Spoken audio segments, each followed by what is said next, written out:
A couple of weeks ago, I read an article reporting that the inevitable had finally happened and your party had officially split. Now, for me, that split was factored in by most of us right from the very start, when those who were heading it up couldn't decide exactly who was heading it up, or even when they were supposed to be starting it, let alone what this party would actually be called. From the beginning, your party was driven by petty ego, factionalism, and the sort of depressingly familiar wrangling over ideological purity that almost always seems to doom the left. It's all just so dishearteningly idiotic from a group of people who like to think of themselves as political intellectuals. We're like we're like a church that schisms over fucking typos. Now, the right often uses identity politics and focused culture war bullet points to drive wedges between people, so that those people don't band together against it. But the right doesn't need to waste time dividing the left to conquer its politics. The right only has to stand back and watch as we do it to ourselves, over what colour font of red is authentically socialist enough for a pamphlet. And so while we argue over the small print of leftist fealty, the right runs rampant. I mean, Christ, forget the fucking differences, dickheads, especially when you supposedly agree about the overall direction of travel. We're like a group of people who all love chocolate finger snacks, but then slit each other's throats because some of us like Kit Kats, while others prefer Twix, even though we'd all happily eat both. The small differences don't matter. No two people will ever think exactly the same. Ever. So focus on commonalities, on intersectionalities, or nothing. Nothing will ever change. That's kind of why the collapse of your party is so annoying. All that potential for a real broad church approach to politics wasted. It's your party, we were told. It even officially became your party. But it never was. It was theirs. Corbyn thought it was Corbyn's party. Not that St. Jeremy would ever admit that. But Zara Sultana thought it was Sultana's party. This wasn't real socialism in action. This was conceptual socialism, tinted by both personal legacy and personal ambition. And then, worse, the personality arguments descended into even more pointless procedural bollocks, into registers, data, finances, and who does and doesn't get to use them. Your party was so far up its own arse, so canonically focused on internal politics, that it didn't have time for any actual politics. So instead of being a new progressive hope, your party devolved into the pathetic sort of top-tier power plays that we expect from the right. Generally, Tory infighting is all about who gets to sit in the chair. It's about power, about being the leader. But for the most part, the mission statement, at the least, stays the same for all of them. Keep the system serving the rich, serving them, and then blame the failures of that approach on anybody who isn't a straight white male. Even with the new far-right parties belching from the sludge like farts in a mud bath, there's a concordance between their horrible, racist, nativist aims. There is competition between them about who can be the most vicious and cruel, but it still boils down to a contest for the position of top bastard. Our problem on the left is that we fall out over both the mission statement, which should just be a simple equality for all, but is now tempered to appeal to the atomization of need, and how that mission statement is carried out. And by the way, when I talk about an atomization, I mean one that's been imposed on us by the forces of the right, once again to keep us all so focused on individual concerns that we become too blinkered to see how they intersect with the concerns of others. And as a result, we're unable to reach for a much more socially powerful alliance. If you want a deeper dive into how this atomization works against mass social mobilization, I recommend you read the excellent Minority Rule by Ash Sarkar. With the Tories, it almost doesn't matter who's in number 10, because they will all sing pretty much from the same conservative song sheet.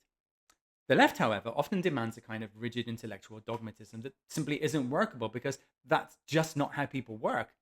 The way I see it, if the left, that's the actual left, not the soulless, managerial, technocratic, watery gruel of Keir Starmer, if that left wants to win, honestly, it needs to chill the fuck out.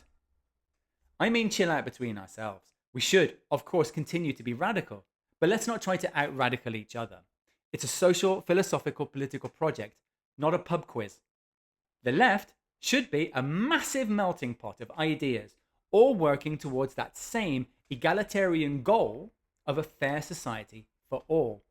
And we should shout loudly about that goal to the public, rather than at each other, because Kenneth thinks that the goal should be achieved in 3 weeks, while Imogen thinks it should be 3 weeks and 12 seconds. Or even more unhelpfully, because somebody thinks that one set of rights is more important than another. This came up recently in a conversation I was having with someone I know purely online.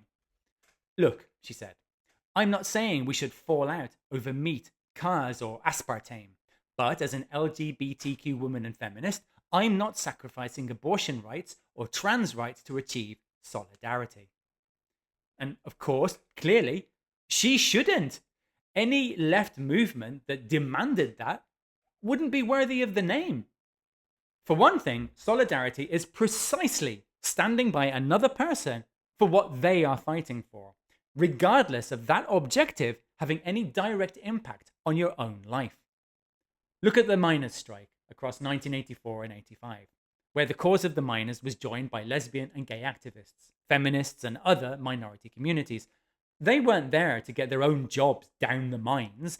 They were there because they found common cause against an overbearing state machine. So, solidarity is achieved when there's a recognition that your right to an abortion is the same as someone else's right to be trans, which is the same as someone else's right not to be discriminated against because of their ethnicity or their reproductive biology or whatever other human trait the forces of oppression have decided to employ as a wedge. And these days, it's not just easy to drive wedges in the intellectual ego soup of the left, but also the polarizing algorithms of the internet and the social media platforms that effectively kettle people into claustrophobic echo chambers. They make it easy to drive wedges between absolutely everybody. What do you mean, bubble tea? Tea shouldn't have chewy bubbles. Die, heretic! To me, fellow cheese and onionites! Yes, death! Death to the salt and vinegarians! Divide and conquer is real. That's why entrenched power systems pit us all against each other. That's why they focus on screaming about any kind of difference, big or small, to stop us from joining forces to bring them down. All our rights are intertwined. Removal of any one leads to the potential removal of them all. So, what I advocate is a return to full intersectionality, cross-cultural, cross-discipline solidarity. I want a left that is a coalition of allies, one that operates on the firm understanding that your rights are my rights, and my rights are your rights. One that places a wide issue solidarity over molecular, ideological, or identitarian granularity. Essentially, we need to look up from the microscope to see who's taking a dump in the laboratory. So all of this is essentially my pitch for a new socio-political party, not that there's really any other kind, one that calls itself the Coalition. The Coalition would, from the beginning, answer the need for an overarching focus to counter that of the right, which boils down to more money for me, please, and blaming minorities for every problem. As I said before, the overarching focus or mission statement of this movement, of the Coalition, is equality for all and solidarity of need. A core part of the messaging of the coalition involves a sort of reverse doppelganger of all the discrimination appropriation bullshit that the right has been engaged in pretty much since forever. That's another great book recommendation, by the way, Doppelganger by Naomi Klein. That's if you want a more detailed exploration of the cracked reflection approach of the fringe and far-right movements. But essentially what that's referring to is the way that the right has adopted the language of equality and discrimination to produce a shadow version where it looks like it's white people who are being persecuted, or men that are being replaced or forced to give women their jobs, and a whole bunch of other, no, I'm the victim bollocks. Yes, all bullshit, but potent bullshit in times of desperate economic want, like the times that we're living in now, where frustration and impotence, as ever, help the rise of the populist far right, with its offer of easy solutions and easy targets to vent all of that frustration at. The coalition would counter that by showing what happens when we stop thinking that our problems as individuals are ours and ours alone, and when we remember what communities are, what neighbors are. We don't all have to be the same people. We don't all have to like the same thing. We don't all have to like cheese and onion or understand that mint chocolate is an abomination. But we do have to understand that we are allowed to like what we like and love what we love. And yes, hate what we hate. What we cannot do is forcibly make someone else conform to those likes and dislikes. I haven't worked out what the full manifesto of the coalition would be. That's for another time and another video. But I do know that its core philosophy is simply your problems, my problems are our problems. And its central focus is an economic reset. Economics is at the core of all our modern problems. People don't have enough money, and the few that do have most of it and don't want to give it up. They don't want to share. They would rather society ruptures completely than they simply pay their fair share of tax. And people like Nigella Farage or Tammy Robinson are their useful idiots. And that is a message that the coalition would repeat and repeat and repeat. What actual solutions are the right offering to make your life better? Does my choice of fuck buddy affect street maintenance? Does my ethnicity impact pothole repair? If you kick out all of the immigrants or all of their descendants, will you really suddenly be better off? The answer is no. All you will have done is diminished your pool of allies in the fight against the real enemy. Our struggle is not against those that we're fighting with over leftover crumbs. It's against those who have only left us with crumbs to fight over in the first place. The coalition stands for economic justice, and all else will spring from there.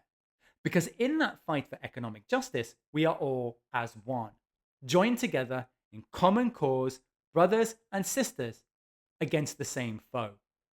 A foe that for too long has been able to sit back in luxury, watching as we tear ourselves apart while they enjoy the spoils of a war that they started, but take no actual physical part in. That stops if we stand united. And that's what the coalition is about.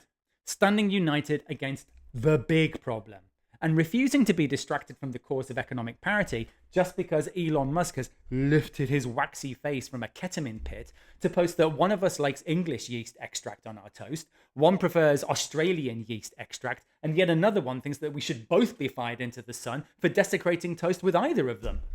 Identity politics has become a weapon wielded against progressives as a means of division rather than cohesion. It's just another thing that has been co-opted by the right and turned against those for whom it used to be a crucial tool for recognition. I wish it weren't that way, but it is.